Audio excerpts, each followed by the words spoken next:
میرا نام نوید الاسلام ہے، المعروف نوید سروش، شاہ عبد اللطیف گورنمنٹ کالج میرپور خاص میں ایسوسیٹ پروفیسر ہوں اور میرا تعلق شعبہ اردو سے۔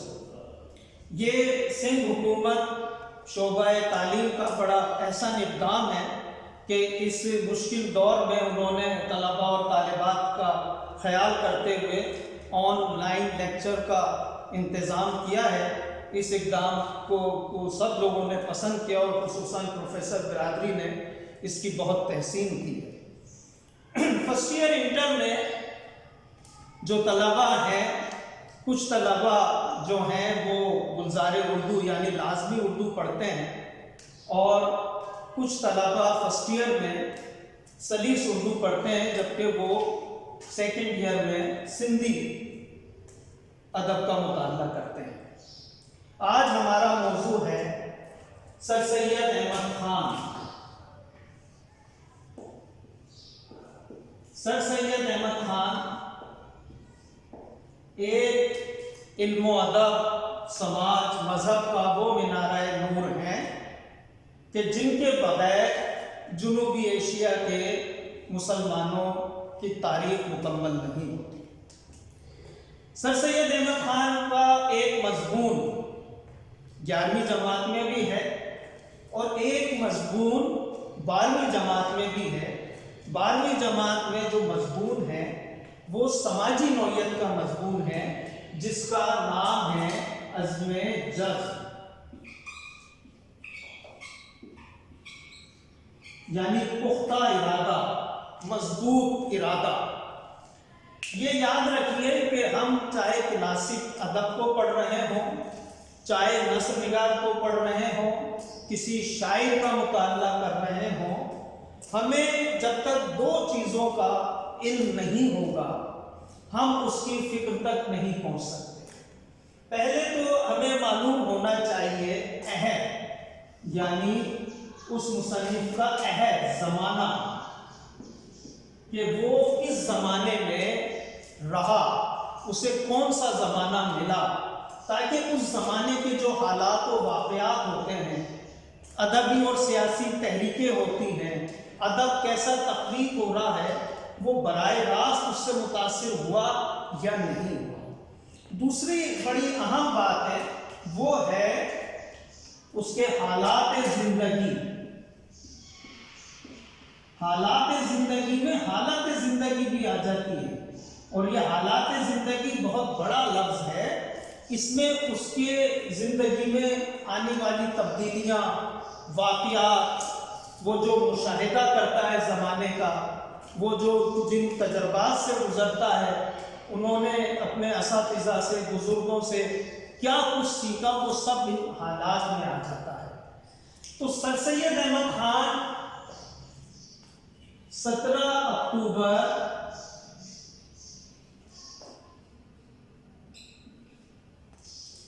سر سید احمد خان 17 اکتوبر 1817 میں پیدا ہوئے، اور ایک بہترین زندگی گزار کر 27 مارچ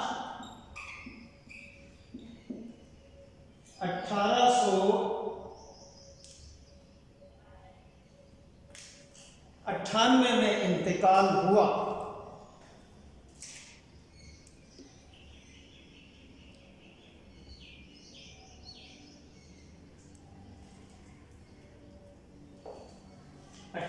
مارچ کو تدفین ہوئی۔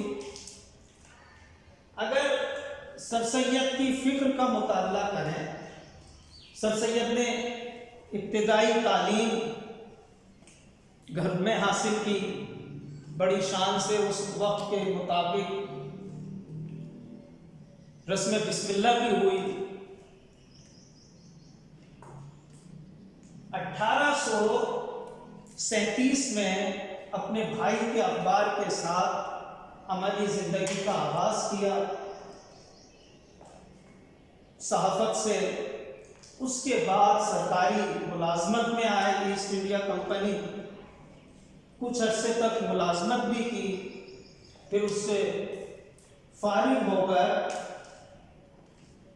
انہوں نے مسلمانوں کے لیے، خصوصاً مسلمانوں کی تعلیم کے لیے اپنے آپ کو وقف کر دیا۔ سر سید احمد خان نے 1857 سے پہلے، پھر 1857 کے بعد ہندوستان کے حالات، سیاست، سماجیات کا بغور مطالعہ کر لیا تھا، اور وہ اس نتیجے پر پہنچے تھے کہ مسلمان خواب غفلت میں ہیں، وہ مسلمان حکمران تھے، اب نہیں ہیں، اب غلام ہیں۔ تو انہوں نے مسلمانوں کی نجات کا ذریعہ جدید تعلیم میں ڈھونڈ نکالا۔ اس سے کے لیے وہ انگریزوں کے قریب بھی گئے۔ سائنٹیفک سوسائٹی کا بھی قیام عمل میں آیا، جس کے لیے دو ہی مقصد تھے کہ ایک تو انگریز حکومت کی خیر خواہی، اور دوسری انگریزی ادب کا اردو زبان میں آسان ترجمہ۔ وہ گاہے با گاہے اپنے خیالات کا اظہار بھی کرتے رہے۔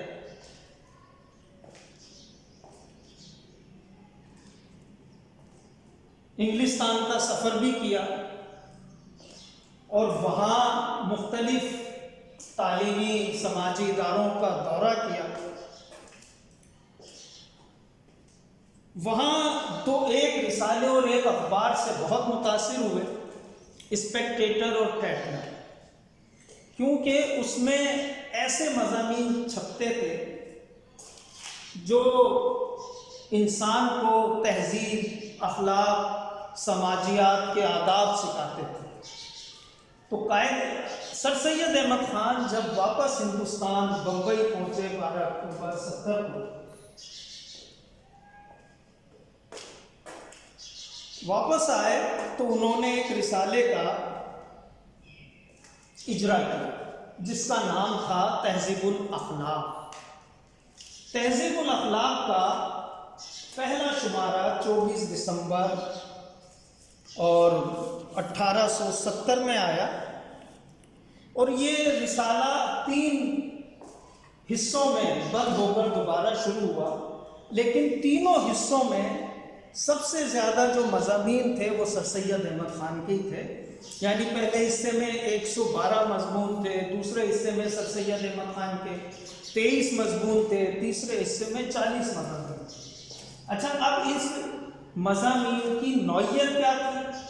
ان مضامین کی نوعیت تھی کہ قوم میں مایوسی، نا امیدی کے جذبے کو ختم کیا جائے، انہیں جدید علوم کی طرف لایا جائے، ان کے دل میں امید اور امنگ پیدا کی جائے، روشن خیالی کی طرف لایا جائے، یعنی ایک مصلح قوم بن کر سامنے آئے۔ کچھ مضامین سیاسی نوعیت کے تھے کہ اب ہندوستان کی جو سیاست ہے اس کو آپ کھلی آنکھوں سے پرکھیں۔ کچھ مضامین مذہب کے حوالے سے تھے، تعلیم کے حوالے سے تھے، سماجیات کے حوالے سے تھے۔ جو تیسرے حصے کے مضامین تھے اس میں سر سید احمد خان ایک مقصدیت تو تھی، لیکن مقصدیت کے ساتھ ساتھ ادیبانہ طرز تحریر بھی ہم اس میں دیکھتے ہیں۔ ڈاکٹر سید عبداللہ نے لکھا کہ سر سید ہمارے سیاسی، تعلیمی، تہذیبی، سماجی رہنما،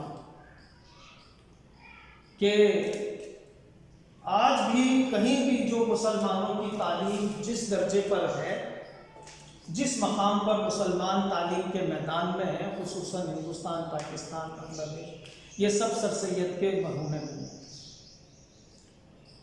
انہوں نے اپنی زندگی میں بہت سختیاں بھی برداشت کی، تلخیاں بھی برداشت کی، لیکن اللہ تعالیٰ نے ان کے دل میں مسلمانوں کے لیے جذبہ خیر پیدا کر دیا تھا۔ وہ اپنے مخالفین کو بھی علی گڑھ کھینچ کے لے آتے تھے کہ آپ مجھے گالیاں دے دیں لیکن مسلمان طلباء کے لیے کچھ کریں۔ شبلی نعمانی کی مثال ہے۔ تو سر سید کا جو جذبہ تھا وہ کسی سے ڈھکا چھپا نہیں ہے۔ اب مضمون انگریزی میں ایک مضمون ہے کیا؟ ہمارے اردو میں جدید اردو نثر کا بانی سر سید اور غالب کا نام لیا جاتا ہے کہ سر سید نے ایک مقصد، ایک موضوع پر، چاہے وہ مذہب ہو، سماجیات ہو، اخلاقیات ہو، سیاست ہو، تعلیم ہو، اس پہ مضمون لکھے اور خطوط غالب کے حوالے سے، ہر کی ان کی طنز و مزاح کے حوالے سے۔ ایک انگریز رائٹر ہے واکر، اس نے تو کہ مضمون کیا ہے، بے قاعدہ مضمون ہوتے ہیں، باقاعدہ مضمون ہوتے ہیں، بہت کچھ لکھا ہے۔ لیکن ہمارے یہاں مضمون کی شکل جو لی جا سکتی ہے اور آپ کی سطح تک، کہ وہ یہ ہے کہ ایک موضوع پر اس کے فوائد، اس کے نقصانات، اس کے میں امکانات کو ایک تسلسل کے ساتھ آسان زبان میں لکھ دیا جائے، وہ مضمون ہے۔ تو سر سید احمد خان نے جو تہذیب الاخلاق میں مضامین لکھے، وہ جو اور مضمون نگار تھے ان سب کے ایک ساتھ جمع کیا جائے اور سر سید کے مضمون جمع کیے جائیں تو وہ پھر بھی سر سید۔ اور کون تھے؟ نواب محسن الملک تھے، وقار الملک تھے، ڈپٹی نذیر احمد تھے، خواجہ الطاف حسین ہادی تھے، مولوی مہدی علی خان تھے، مولوی چراغ علی تھے، منشی ذکا اللہ تھے، مولوی مہدی حسن تھے۔ یہ بڑے بڑے لوگوں نے مسلمانوں کی بیداری میں، مسلمانوں کو جدید علوم کی طرف لانے میں اپنا کردار ادا کیا۔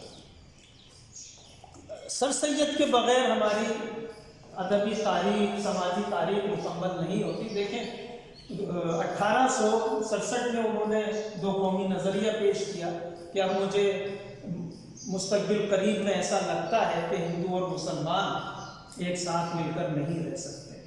اس کے اتنے برس بعد، 80 برس بعد اسی نظریے کے تحت پاکستان میں اب آپ کی کتاب میں ہے عزم جذب، پختہ ارادہ،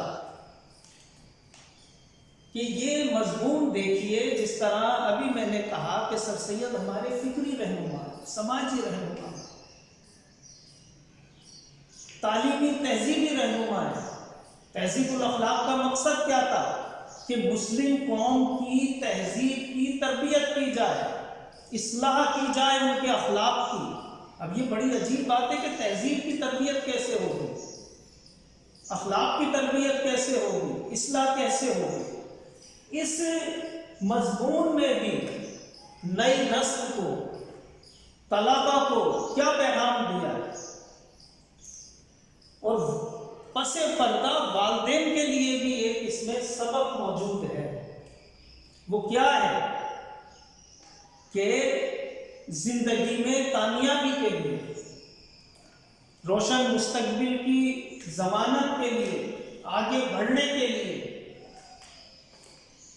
عملی قدم، عملی میدان میں قدم رکھنے سے پہلے آپ کے اندر جذبہ ہو، جذبہ صادق ہو، آپ کی نگاہ بلند ہو، آپ کا حوصلہ جوان ہو، آپ کا عزم پختہ ہو، تو جب بات بنتی ہے۔ ورنہ جن کے جذبے صادق نہ ہوں، جو ہمت ہاری ہوئی قوم ہو، جس قوم کے جوانوں نے میدان میں اترنے سے پہلے ہی ہار مان لی ہو، وہ قوم کیسے ترقی کر سکتی ہے؟ چاہے تعلیم کا میدان ہو، ادب کا میدان ہو، تہذیب کا میدان ہو، یا سائنس کا میدان ہو۔ تو اس میں ہمارے نوجوانوں کو، طلباء کو، اس میں انہوں نے، اس مضمون میں انہوں نے بڑے اچھے اچھے سوال اٹھائے۔ جب آپ اس کی مشق پر پہنچیں گے، اس کی مشق پر پہنچیں گے تو آپ کو ایسے سوال ملیں گے، مثلاً کہ ہمارے طلباء میں عزم جذب کا جذبہ کیوں بیدار نہیں ہوتا، اس میں کمی کیا ہے؟ اس کی انہوں نے وضاحت بھی کی ہے کہ کمی یہ ہے، ایک تو طلباء کی سوچ اس سطح پر نہیں آتی، ان کے اندر وہ جذبہ بیدار نہیں ہوتا۔ پھر انہوں نے والدین یا مربیوں کے لیے بھی کہا ہے کہ وہ اپنی مرضی اس پر ٹھوستے ہیں، اس میں جو صلاحیت نہیں ہوتی طالب علم میں، وہ چاہتے ہیں کہ ہم اپنی خواہش کو پورا کرنے کے لیے اسے وہی بنائیں. تو وہ جو طالب علم ہے یا نوجوان ہے وہ نتیجہ دے ہی نہیں پاتا کہ اس کا ذہنی اور میلان جو ہے اس شعبے کی طرف ہوتا ہی نہیں.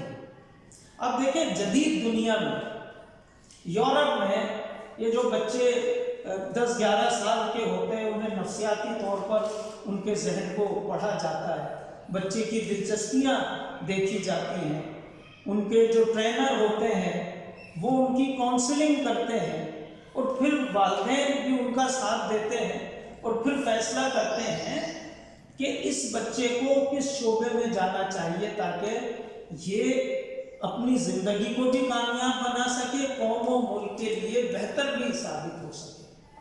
مگر ہمارے یہاں بدقسمتی ہے کہ ایسا نہیں ہوتا.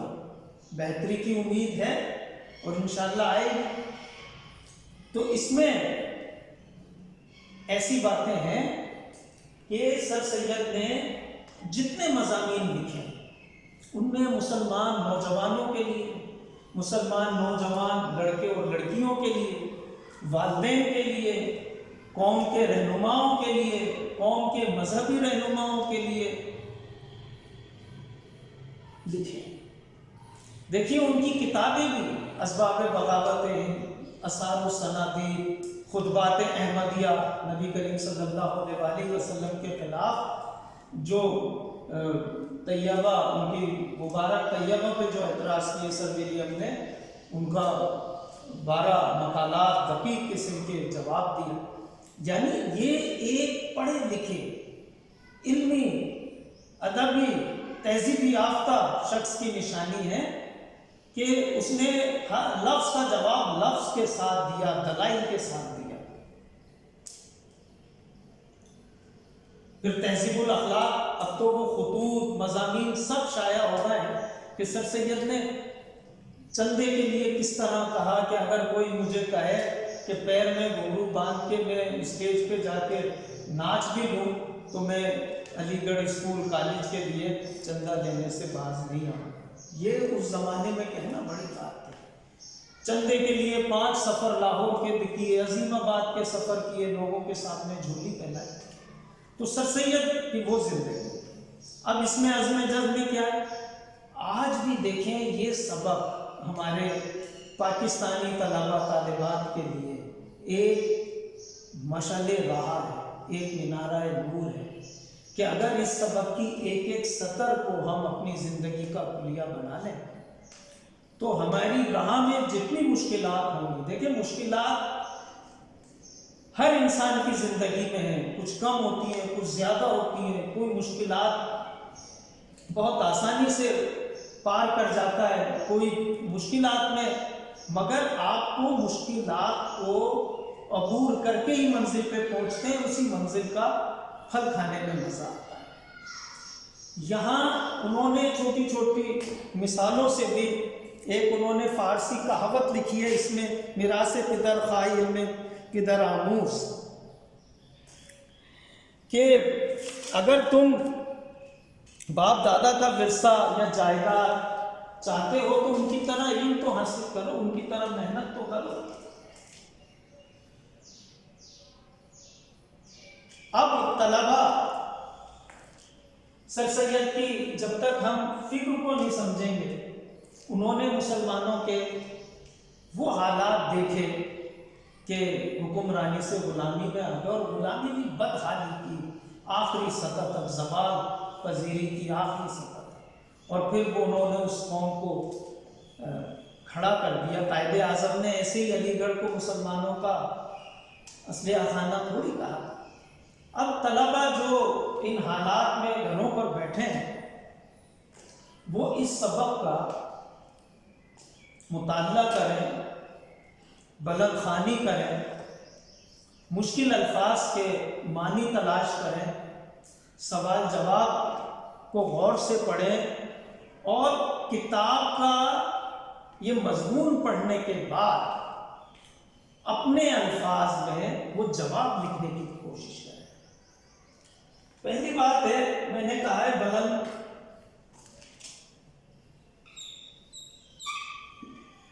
بلند خوانی. اس سے فائدہ یہ ہوتا ہے کہ ہم اکثر جو ہے نظر سے دیکھتے ہیں، دماغ سے پڑھتے ہیں، لیکن ہمیں بلند خوانی کا مطلب یہ بھی ہوتا ہے، اگر آپ گھر میں اکیلے بھی مطالعہ کر رہے ہیں، کہ آپ کی آواز آپ کے کانوں میں جائے. اس سے دو بنیادی فائدے ہوتے ہیں کہ جب آپ زبان سے کوئی لفظ ادا کر رہے ہیں تو آپ کو تلفظ کے درست ہونے اور غلط ہونے کا علم ہو جاتا ہے، یا اپنی مزاج میں لفظ کے حوالے سے سوچنے اور اس پر شک کرنے کا جذبہ پیدا کریں. خصوصاً یہ جو سے حرفی لفظ ہوتے ہیں، یعنی شرف ہے یا شرف ہے، مرض ہے یا مرض ہے. اور پھر اگر گھر میں کوئی موجود ہے تو اس سے پوچھیں، گھر میں اردو لغت ہونی چاہیے، اس میں سے دیکھیں. اب تو موبائل میں لغتیں آپ پڑھیں، اس کو کلیئر کیے بغیر آگے نہ بڑھیں، اس لفظ کے صحیح تلفظ تک پہنچیں. یعنی بلند خوانی سے یہ فائدہ ہوگا. پھر آپ کو کہیں بولنے کا موقع ملتا ہے، تقریر کا موقع ملتا ہے، تو آپ کی چاہے وہ انگریزی کی بلند خوانی ہو، اردو ہو، سندھی ہو، تو وہ روانی پیدا ہوگی. آپ کے پڑھنے میں، گفتگو کرنے میں، تقریر میں ایک اعتماد پیدا ہوگا کہ ہم 10 آدمیوں کے سامنے، 100 آدمیوں کے سامنے صحیح تلفظ، صحیح لہجے کے ساتھ یہ اپنا مدعا جو ہے وہ ادا کر سکتے ہیں. ٹھیک. اچھا، اس کے بعد بلند خوانی کا ایک یہ بھی فائدہ ہے کہ جو اس میں کوما ہوتے ہیں، رموز و اوقاف ہوتے ہیں، فل اسٹاپ ہوتے ہیں، کہ کچھ جملہ، ایک ہی جملے کو اگر رک کر نہ پڑھا جائے تو معنی سے کچھ ہو جاتے ہیں. تو یہ اس بات کا بھی آپ کو خیال رکھنا ہے کہ مثلا روکو مت، جانے دو. روکو مت، جانے دو، یعنی کوئی شخص ہے کہ اس کو اب یہاں رکنا نہیں چاہیے، جانے دو، لیکن اسی جملے کو آپ نے دوسرے روکو مت، جانے دو.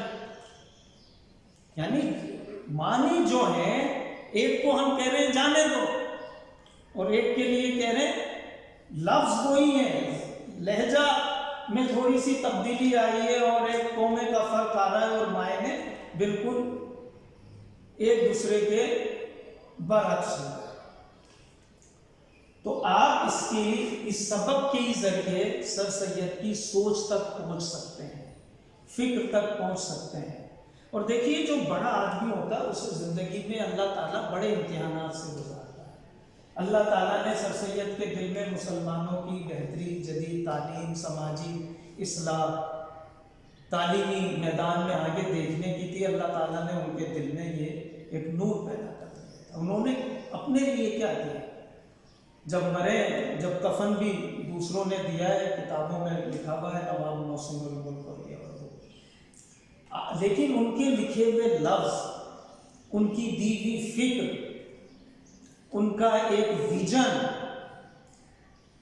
بہت سے لوگوں نے لکھا ہے کہ سر سید کوئی بڑے ادیب نہیں تھے، بالکل نہیں تھے، کہ وہ کوئی ناول نگار نہیں تھے، افسانہ نگار نہیں تھے، انشا پرداز نہیں تھے. انہوں نے جو مضامین لکھے اس میں بھی انہوں نے بعض مضامین میں تحریر کے اسلوب یا اس کی نفاست کا خیال نہیں رکھا. اچھی بنی اردو لکھتے لکھتے کوئی بہت زیادہ عربی محاورے لیا ہے، لفظ لیا ہے، انگریزی کے لفظ لیا ہے. یعنی ڈاکٹر سید عبداللہ نے لکھا ہے کہ بعض دفعہ سر سید کے مضمون پڑھتے پڑھتے یہ احساس ہوتا ہے کہ ہم ایک ہموار فرش پر چلتے چلتے ایک دم کوئی پتھر نکل رہا ہے. اس کی وجہ یہ ہے کہ سر سید کوئی ادب تخلیق نہیں کر رہے تھے. جو مضامین لکھ رہے تھے اس کے پیچھے ان کا ایک بہت بڑا نظریہ تھا، اور اس نظریے کو کہتے ہیں مقصد. اور مقصد کیا تھا؟ ایک لفظ میں بولے تو مسلمانوں کی بہتری، ترقی، یہ تھا. مسلمانوں کی تہذیب کی اصلاح، سماجیات کی اصلاح، ان کے دل سے غم و غصے کو، نا امیدی کو افسردگی کو نکال باہر پھینک کر ان کو روشن خیالی کی طرف لائیں۔ اس مضمون میں بھی جو آپ کی کتاب میں شامل ہے اس میں بھی یہی ہے کہ آپ اپنے اندر آگے بڑھنے کا حوصلہ پیدا کریں۔ اللہ تعالیٰ خود منزلیں شجرے سایہ دار راہ میں ہیں۔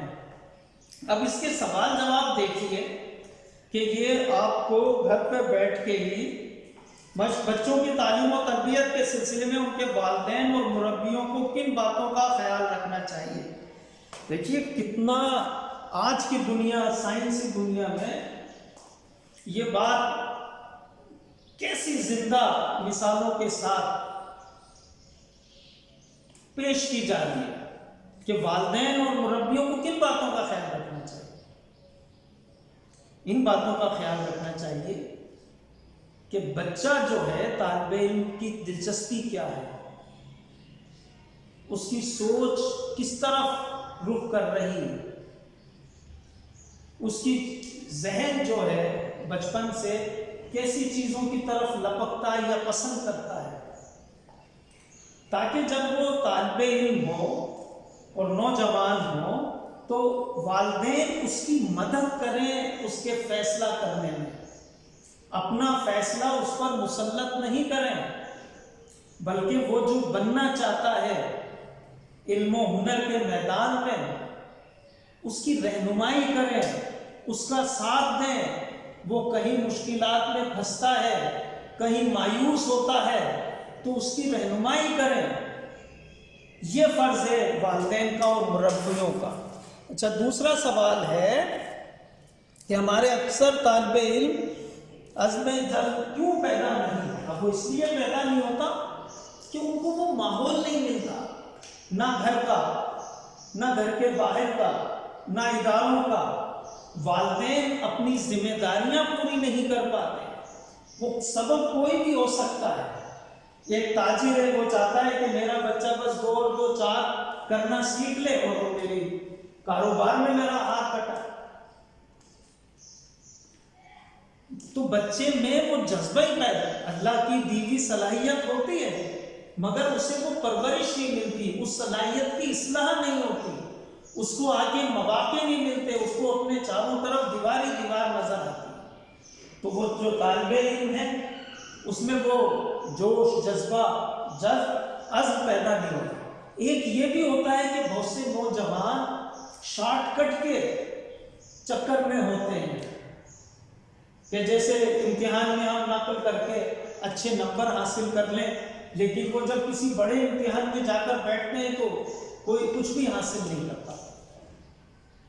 اس لیے کہ انسان بعض جگہ آپ کی محنت، لیاقت، آپ کی ذہانت کام آتی ہے، ڈگری پھر بھی آپ کا منہ چڑھا رہی ہوتی ہے۔